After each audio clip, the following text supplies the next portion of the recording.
যে দেখো, artificial intelligence has the potential to revolution the way we learn dot dot.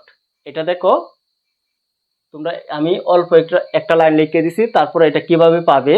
Unit 1 এর মধ্যে lesson 2 এর বি নাম্বার গল্পটা হচ্ছে এটা। এটা কিন্তু তোমাদের আমি ইনশাল্লাহ আল্লাহর রহমতে বলে দিলাম 100% আসবেই আসবে আসবেই। যদি বাই চান্স এটা না আসে তাহলে আরো 3টা বিকল্প আছে, তবে আমার কাছে এটা সবচেয়ে বেশি ইম্পর্টেন্ট।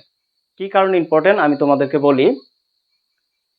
বর্তমান যুগ কিন্তু এআই যুগ, বর্তমান যুগটা কিন্তু এআই যুগ। তাই এই প্যাসেজটা তোমরা এত ভালোভাবে পড়বা, প্যাসেজটার অর্থটাকে প্রত্যেকটা ওয়ার্ড মিনিং তোমরা ভালো করে মুখস্থ করে নিবা সিনোনিম সহকারে। কারণ তুমি যদি সিনোনিমগুলা পারো তাহলে এমসিকিউগুলো 6টাই তোমাদের কারেক্ট হবে, প্রশ্নগুলো সঠিক লিখতে পারবে, আর ফ্লো চার্টটাও তোমরা ধরতে পারবে, লিখতে পারবে।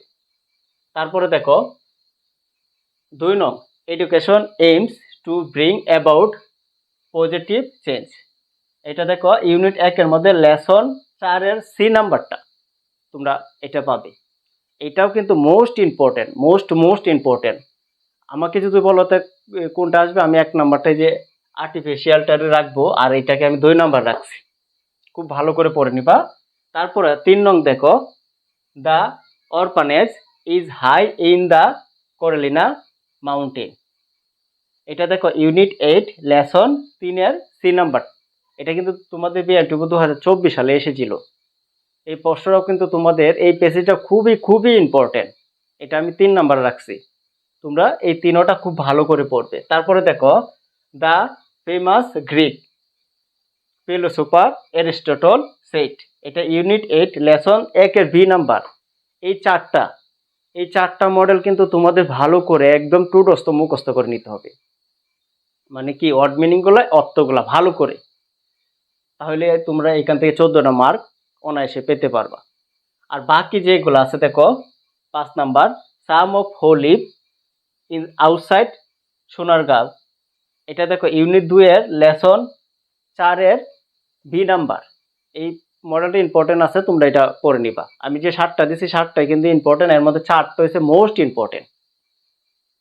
তারপরে দেখো 5 নাম্বার, 6 নাম্বারটা হচ্ছে লালন শাহ, ইউনিট 2 লেসন 2 এর এফ নাম্বারটা। এটাও তোমরা মোটামুটি পড়ে নিবা, রিস্ক নিও না। তারপরে 7 নাম্বার দেখো শেখ মুহাম্মদ সুলতান। এটা দেখো ডট ডট ইউনিট 2 এর লেসন 3 এর সি নাম্বার। তোমরা এই মডেলগুলো পড়বা, তাহলে ইনশাল্লাহ এখান থেকে তোমরা কমন পাবা, এর বাইরে তো তোমাদের আসবে না ইনশাল্লাহ। আমার অভিজ্ঞতার আলোকে আমি বলতেছি। একটা কথা মনে রাখবা, সাজেশন হচ্ছে পরামর্শ, সাজেশন অর্থ হচ্ছে পরামর্শ। আমি তোমাদের কিন্তু এটা পরামর্শ দিতেছি। তোমাদের কিন্তু সবসময় বেশি পড়া উচিত, যেহেতু পরীক্ষার সময় নাই, তাই তোমরা এই মডেলগুলো পড়ে নিবা। এর মধ্যে 4টা, এই প্রথম 4টা তোমরা ভালো করে পড়ে নিবা। এই 4টা থেকে একটা কমন পড়বে। আমার কাছে মনে হইতেছে তোমরা প্রশ্ন থেকে দেখবে এটা আইসা পড়ছে ইনশাল্লাহ। এখন আমি আনসিন গুলা দিব। আনসিন কিন্তু একটু বেশি দিব। কি কারণে আনসিন বেশি দিব? আনসিন মানে কি আনকমন। এটা তোমাদের বইয়ের ভিতর থেকে আসতে পারে, বইয়ের বাইরে থেকে আসতে পারে। এটা কখনো কমন পড়ে না। যদি কপাল ভালো থাকে তাহলে কমন পড়বে। তাহলে চলো আমরা আনসিন কমপক্ষে 10 থেকে 12টার মতো আনসিন পেসেজ দিব।